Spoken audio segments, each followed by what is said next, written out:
In this video, I'm going to be answering the question, is Little Hope a real place? I have a featured band for you today. Their name is Long Glass, hailing all the way from Scotland.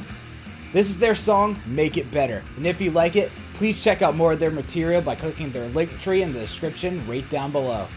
And don't forget to stay to the end to find out the horrifying truth behind Little Hope. Here we go. Little Hope is going to be the new setting for the newest installment in the Dark Pictures anthology series by Supermassive Games. Little Hope is a small New England town that is filled with scares around every turn, but mainly due to the witchcraft that has completely overrun the area. The main characters of this game will have to run, hide, and fight the supernatural powers of the inhabitants of the town to save their skins and possibly each other. But is Little Hope a real place? Is there a place that still inhabits magic-wielding witches in the region of New England? Is this town of Little Hope that place? Or is it based on a real town with just as dark of a past? Well, I'm here to tell you today that the town of Little Hope is based on one of the bloodiest towns in American history by the name of Andover.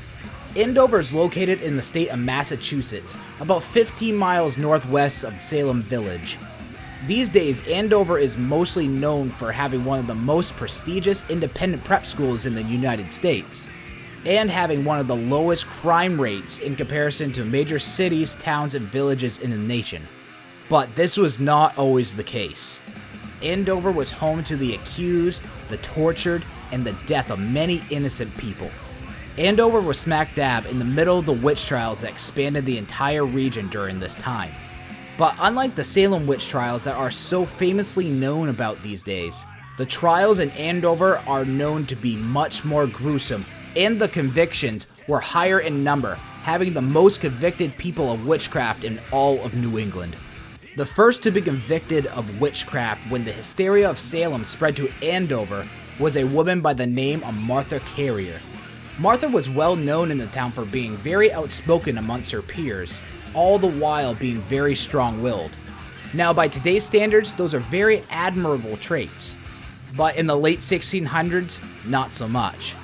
Martha one day found herself in the middle of an altercation with her neighbor, Benjamin Abbott, over who owned the right to a certain piece of land between their properties. Benjamin became violently sick immediately after the altercation. He then said that Martha cast a spell on him and accused her of being a witch. On May 28, 1692, Martha, her sister and brother-in-law Mary and Roger Toothaker, her 9-year-old niece Margaret, were all arrested and charged for the crime of witchcraft. Martha pled not guilty at her trial on May 30th, but testifying against her was Benjamin, which said she also killed one of his cows, and several girls who were known to be cursed by the evil hand of witchcraft, who would help point out witches in the area. The most famous of these afflicted girls were Elizabeth Hubbard, Susan Sheldon, Mary Walcott, and Ann Putnam Jr. In an even worse scenario, her own children were made to testify against Martha. She was convicted on August 2nd and publicly hanged along with several others on August 19th. But beware, this was only the beginning of the trials.